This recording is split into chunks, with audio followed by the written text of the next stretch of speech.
जितना हम साइलेंस में अपने आप को रखेंगे,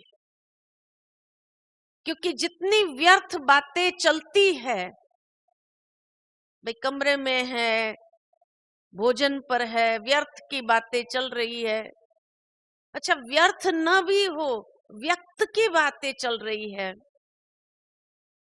कोई मिल गया, कैसे है, क्या है, कैसे हो। हाँ, ये आजकल एक और माया बहुत सताती है हर एक को, वो है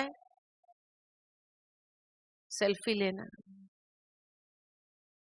जहां जो भी मिला, चलो एक फोटो ले लेना, एक फोटो ले।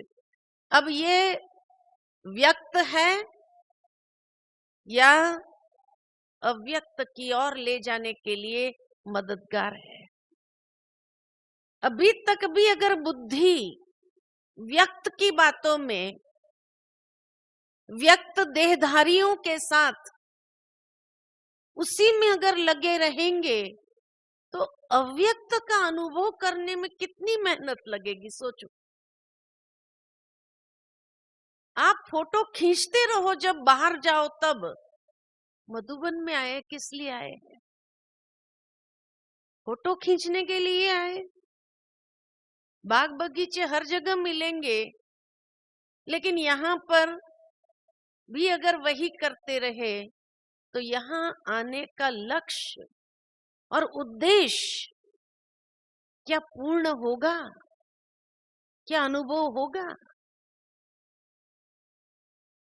तो इसलिए कम से कम यहाँ आए हैं। अभी समय की समीपता तो देखो, दुनिया के अंदर नाजुक समय चल रहा है,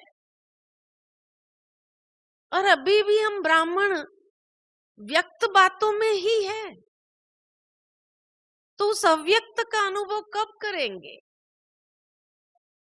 अभी तक भी फोटो में बुद्धि जाती रही, जबकि बाबा कहते हैं देह सहित देह के सर्व देहधारियों को भी भूलो, अपनी देह को भी भूलो।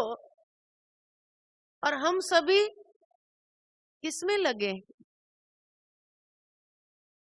तो यहाँ क्या कल जो अनुभव बाबा कराना चाहता है, उसको कर पाएंगे? कर पाएंगे? तो इसलिए बाबा के घर में आए हैं। ये फोटो वोटो वहां भी चलेगा, वहां खींचते रहना। यहाँ आज से ही अगर कल अनुभव करना चाहते हैं, तो एक मेरा निवेदन है, आज से ही मोबाइल स्विच ऑफ कर दो, रख दो। न किसी से व्यर्थ की बातें, न व्यक्त के बातों में अपने बुद्धि को लगाओ। बुद्धि को अभी से उपराम, क्योंकि अव्यक्त स्थिति का अगर अनुभव करना है, तो उसका मुख्य आधार है बुद्धि इस धरनी से ऊपर उठ जाए, ऊपर उठ जाए। जितना अंतर्मुखी बनते जाएंगे, क्योंकि अंतर्मुखता विशेष आधार है, साइलेंस विशेष आधार है। तो इसीलिए का तीसरा आधार अंतर्मुखता।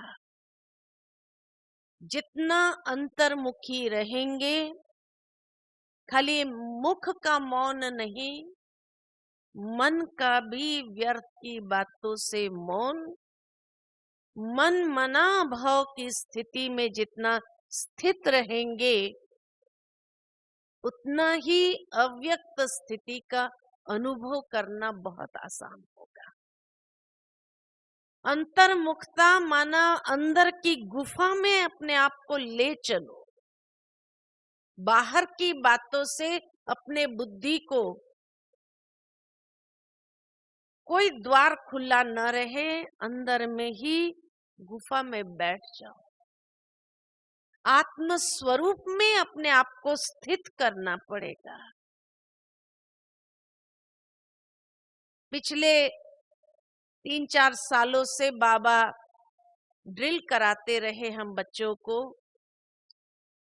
कि बच्चे अशरीरीपन का अभ्यास करो विद इन अ सेकंड। कितना जल्दी हम अशरीरी हो जाते हैं, ये अभ्यास करते चलो। क्योंकि ये जितना अभ्यास हमारा पक्का होता जाएगा, तो ये दुनिया की धरनी से, ये देह की धरनी से बुद्धि को सहज ऊपर की ओर ले जाएंगे।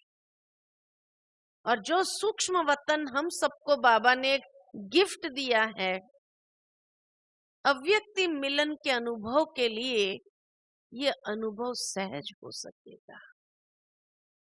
इसीलिए बाबा चाहता है कि बच्चे अब अव्यक्त स्थिति के ऊपर अटेंशन दे और अव्यक्त स्थिति का अभ्यास करे।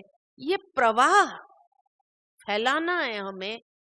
जितना इस प्रवाह में रहेंगे, तो बाबा जब कल यहाँ पर सूक्ष्म में चक्कर लगाएगा, तो उन सब को बुद्धि को बहुत सहज लिफ्ट मिल जाएंगी और बाबा के संग का अनुभव बहुत सुंदर तरीके से आप कर सकेंगे।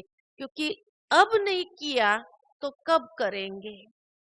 यहाँ मधुबन की धरनी पर नहीं किया तो वहां की धरनी पर हो सकेगा? यहाँ फिर भी तपस्या चलती है, तो ये धरनी तैयार है। और इसीलिए यहाँ पर भी अगर स्थूलता की बातों में रहे, तो वहां तो होने वाला ही नहीं है।